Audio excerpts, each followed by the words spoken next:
আমরা নাকি জেলা সফরে যাচ্ছি, সাংগঠনিক সফরে যাচ্ছি। মানে আপনারা তো আছেন আমাদের সাথে।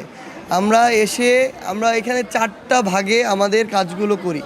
আমাদের 1 নম্বর এবং সবচেয়ে গুরুত্বপূর্ণ প্রায়োরিটি হচ্ছে আমাদের শহীদ ভাইদের পরিবারের সাথে আমাদের দেখা করা, কথা বলা, তাদের কথা শোনা এবং আমাদের যারা আহত ভাইরা বোনেরা রয়েছেন তাদের সাথে কথা বলা। কারণ আপনি কোনো দিন ঢাকায় অল্প কিছু মানুষ পুরো 64টি জেলার আমাদের এই যে শহীদ পরিবার কিংবা আহত যারা রয়েছেন তাদেরকে সময় দিতে পারবেন না। তারা কোনো দিন আপনাকে একসাথে পাবে না। এবং তারা যে কথাগুলো আসলে বলতে চায় তাদের সবার তো এই মুহূর্তে ওই অবস্থাটিও নেই যে তারা আসলে ঢাকায় গিয়ে আপনাকে বলে আসবে।